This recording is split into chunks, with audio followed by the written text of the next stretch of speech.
नमस्कार. विदर्भ परिक्रमा यूट्यूब चॅनलमध्ये तुमचं स्वागत आहे.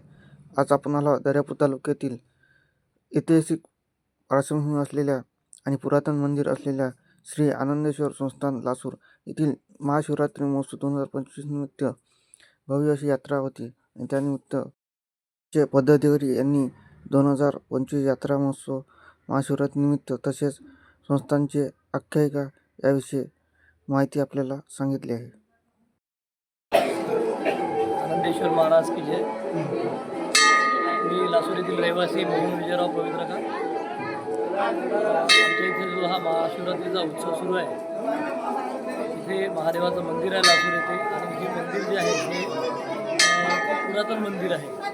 इसवी सन 1200 मधला याचा इतिहास आहे असं इतिहासकार सांगतात. या मंदिराचा इतिहास स्वतंत्र असा इतिहास नसून या मंदिराचा इतिहास औरंगाबादचा जो किल्ला आहे, दौलताबादचा, जो आधी आपण त्याला देवगिरीचा किल्ला म्हणत होतो, तिथले जे राजा आहेत, राजा रामदेवराय, त्यांचा प्रधान म्हणून जे होते हेमाद्री, त्यांनी या अशा शिवालयांची निर्मिती केली असा इतिहासामध्ये आपल्याला बघायला मिळते. आणि इतिहासामध्ये इथे पहिले गाव नव्हतं, इथे पहिले मंदिर होतं आणि त्याच्यानंतर गावाची निर्मिती झाली असं लक्षात येते. जुने लोक आहे म्हणजे ज्यांच्याकडे आपलं रेकॉर्ड आहे, जुने भाट वगैरे राहत होते त्यांच्यामध्ये. आणि याचा जो हा शिल्प आहे, काळ्या पाषाणामध्ये याची निर्मिती केलेली आहे. आणि हा काळा पाषाण जो आहे हा मध्य प्रदेशमधून आणला गेलेला असावा अशा पद्धतीचं याच्यामध्ये लक्षात येते. कारण आपल्या आजूबाजूने इथे कुठेही सुपारी फोडण्यासाठी दगड मिळत नाही. हा दगड जो आहे हा दगड आपल्याला सातपुड्याच्या पर्वत रांगेमध्ये जो दगड मिळतो तो रेतीला दगड असते, त्याच्यामुळे बांधकामाचे एवढे दिवस टिकू शकत नाही. त्याच्यामुळे हा दगड जो आहे हा नदीच्या साह्याने दगड आणलेला आहे. आणि हा पूर्ण नदीच्या उगमाच्या स्थानावर उगमी तिकडून मैत्री वगैरे जे आहे त्या भागातून आणलेला आहे. आणि ओढ्याच्या आणि याच्या साह्याने, नदीच्या साह्याने हा दगड इथपर्यंत आणून हा एकावर एक दगड रचून त्याला माती लावून याच्यावर कोरीव काम करून उत्कृष्ट असा शिल्पकलेचा नमुना असलेलं हे मंदिर आहे. आणि आपल्या या पंचक्रोशीमध्ये अशा प्रकारचं मंदिर पाहायला मिळत नाही. त्याची जी कलाकृती आहे बघायला दूरदूरून अभ्यासक, त्याच्यानंतर शालेय शिक्षण घेत असलेले विद्यार्थी, आर्कॉलॉजीवाले विद्यार्थी इथे येतात आणि त्याचं संशोधन किंवा त्यांचा अभ्यास इथे पूर्ण करतात. मंदिराची काही बऱ्याचशा अशा आख्यायिका होत्या, पण त्या आख्यायिकांचा पुढे बऱ्याच लोकांनी त्याच्यावर विचारविनिमय करून आख्यायिकांचं व्यवस्थितपणे काय आहे नेमकं, म्हणजे इथं पहिले म्हणत होते की एक मूर्ती आहे, भाऊ बहिणीला लाथ मारतो, त्याच्या पायामध्ये किडे पडतात. म्हणजे लोकांनी एक चांगलं घडावं म्हणून काही आख्यायिका तयार केल्या की भावानी बहिणीला लाथ मारू नये आणि भावानी जर बहिणीला लाथ मारली तर त्याच्यामध्ये पायामध्ये किडे पडू शकतात. पण असं नसताना तिथे ती श्री दत्ताची मूर्ती आहे आणि तिथे बाजूनं गाई आहे, बरोबर आहे. मग त्याच्यामध्ये असं झालं आहे की त्याच्यामध्ये ते दिसते असं दोन्ही गोष्टी त्याच्यामध्ये दिसतात. एक हे दिसते की दत्ताची मूर्ती आहे, खाली गाई आणि हे बसलेले आहे. दुसरं असं पण दिसते की तिथं कोणीतरी असं चिमटा घेऊन बसलेलं आहे.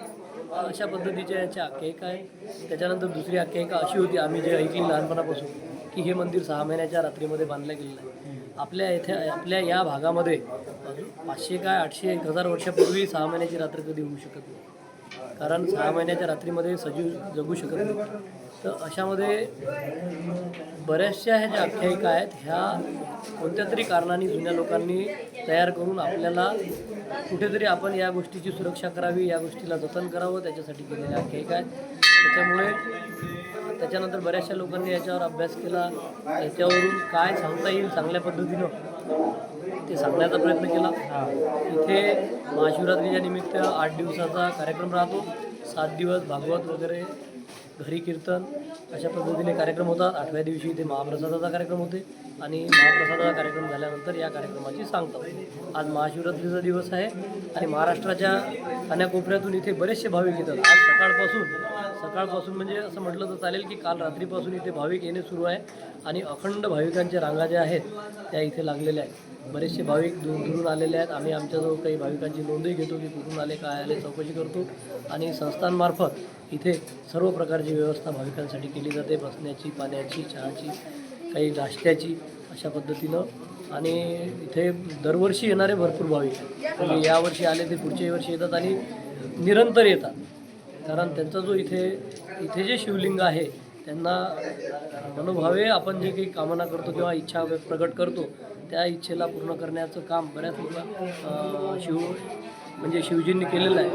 अशा पद्धतीनं इथले जे शिवलिंगाची हे आहे ते पंचक्रोशीमध्ये किंवा आपल्या महाराष्ट्रामध्ये याचं पूर्ण हे झालेलं आहे. तसंच आता याचा प्रसार आणि प्रचार जो आहे आपल्या इथे यूट्यूबच्या माध्यमातून, फेसबुकच्या माध्यमातून, आपल्या न्यूज चॅनलच्या माध्यमातून बराचसा प्रसार झाल्यामुळे अजूनही भाविकांची बरीचशी गर्दी इथे होते.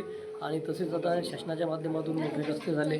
रस्त्याच्या माध्यमातून जे लोक आता इकडे अकोला, अमरावती, नागपूर किंवा पुणे, मुंबई इथून जातात तर ते लोक एकदा इथं दर्शनाला येतातच.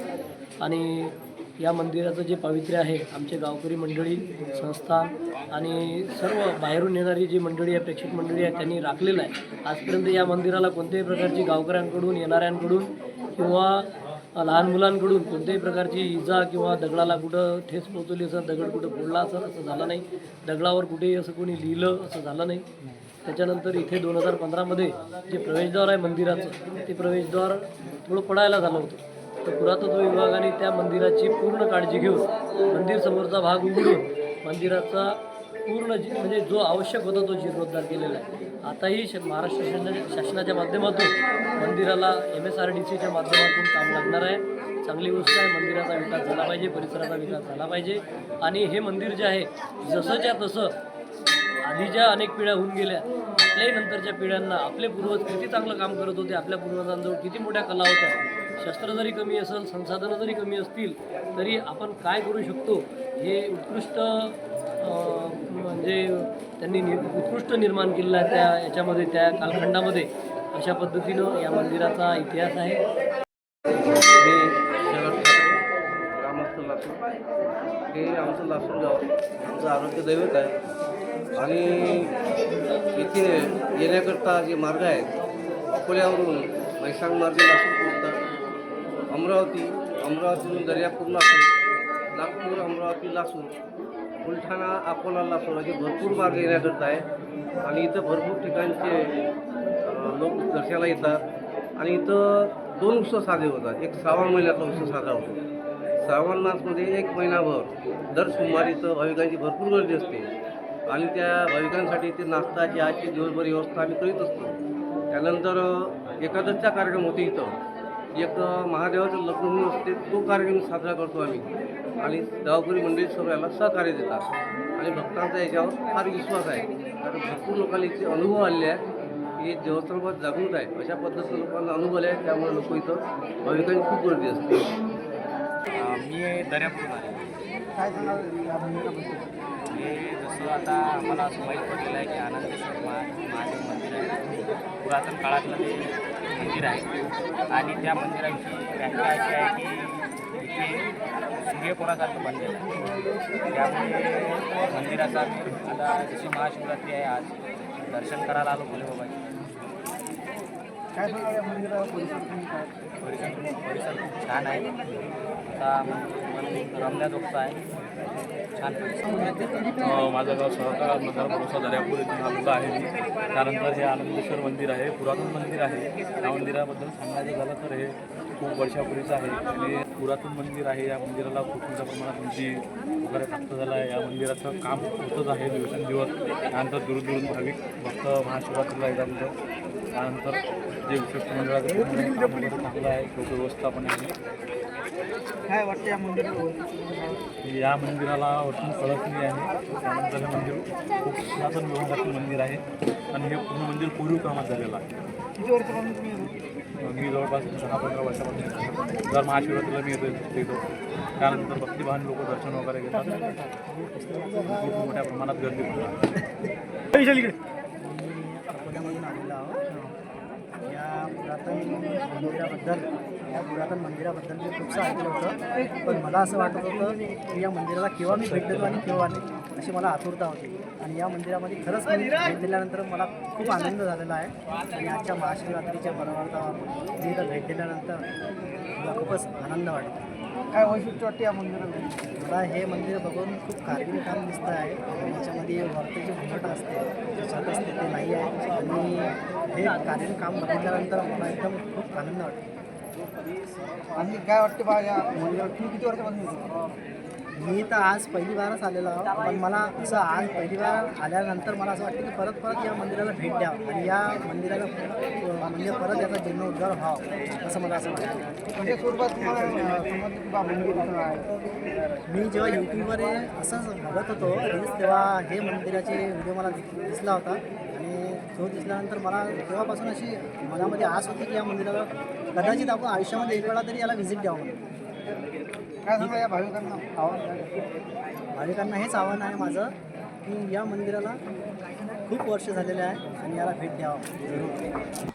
गाव येवदा. काय सांगाल या मंदिराबद्दल?